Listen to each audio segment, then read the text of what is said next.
Barque typique de la Méditerranée, le Pointu sillonne le littoral français de la frontière italienne à la frontière espagnole. Des lignes pures et racées, des couleurs pétaradantes, tantôt à voile, tantôt à moteur, cette embarcation en bois est née pointue, à l'avant comme à l'arrière. Le sud, c'est sa patrie. La Méditerranée, son terrain de prédilection, et le soleil lui donne en permanence un air de fête.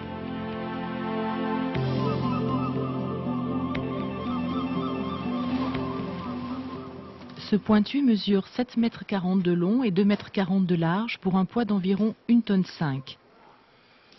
Très élancé, d'inspiration dite tunisienne, les châtaigniers ont opté pour une forme d'étrave évasée pour mieux fendre les flots. Sous l'œil avisé d'un père plein de fierté, Gilles perpétue la tradition. À n'en pas douter, père et fils forment le binôme idéal. Fais-le, t'as plus l'habitude, non? Non, on n'a pas vraiment bon caractère, ni l'un ni l'autre. C'est pour ça qu'on évite de se parler quand on travaille. C'est vrai que des fois, on peut vouloir travailler différemment, mais sur la forme, sur le fond, ça reste toujours la même façon de faire. Il n'y a pas 36 façons de faire les choses. Alors des fois, on peut sortir sur des bagatelles. La méthode reste la même au fil du temps, du moment qu'on emploie les mêmes matériaux. De toute façon, les outils n'ont pas évolué. On travaille toujours avec les mêmes, si ce n'est que maintenant on fait les trous à la perceuse électrique. Avant on les faisait avec une chignole, à la main comme ça. Mais autrement, le travail reste le même. On n'a rien inventé. Ça reste sûrement la plus belle école au niveau charpente. C'est sûrement un des bateaux les plus difficiles à construire. Et puis c'est celui qui revêt toute la tradition du charpentier de marine, enfin du moins sur la région. Et puis c'est beau. Bene, allez.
La nage nous parle, elle se livre dans son existence.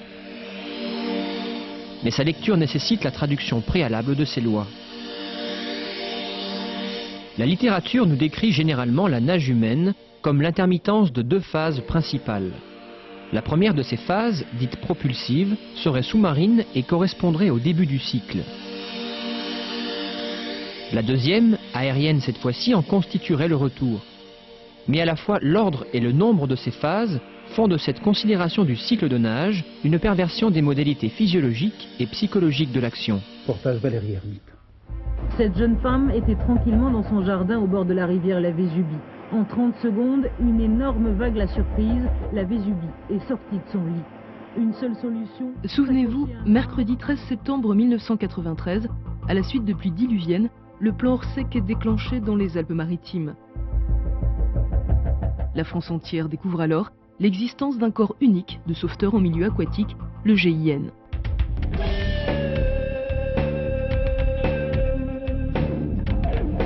Malaise cardiaque à bord de bateau, au large du port de Beaulieu. On prend l'infirmier, on observe.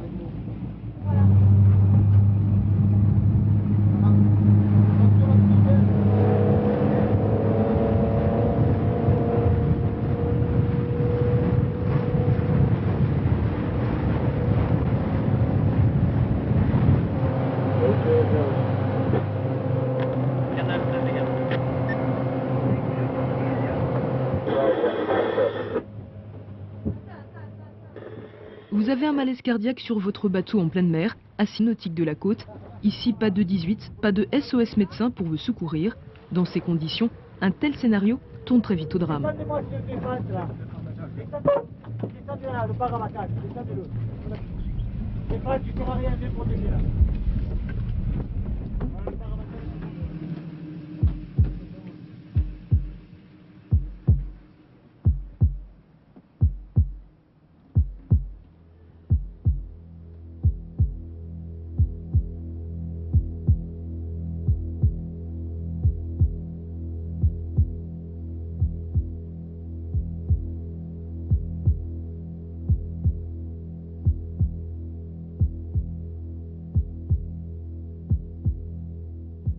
Dans leur malheur, ces plaisanciers ont eu la chance de se trouver dans la zone de rayonnement du GIN.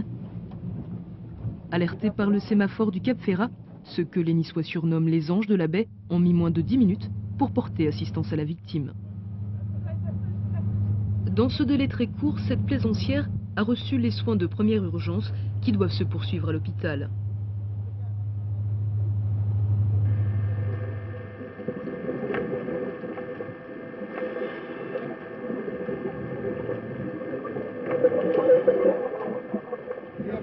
Nous sommes en opération de déminage.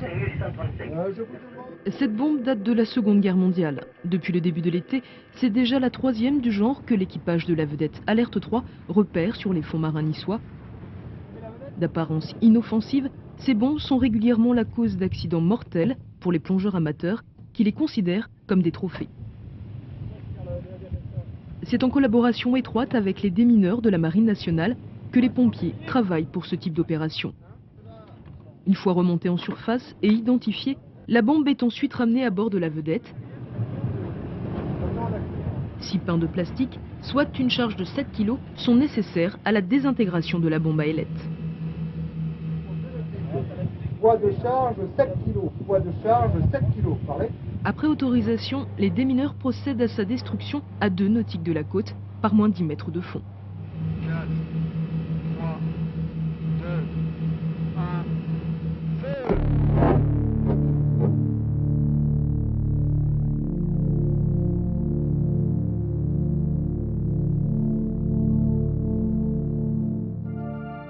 Fort de 40 ans d'expérience, le rôle des hommes du GIN dépasse de loin celui du simple nageur sauveteur. Depuis que le corps existe, un seul accident grave a touché l'un d'entre eux.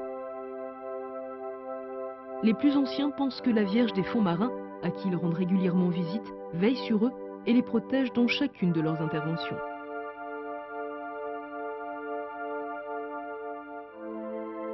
Les anges de la baie ont appris à vivre avec la mer, à s'en méfier, à la respecter.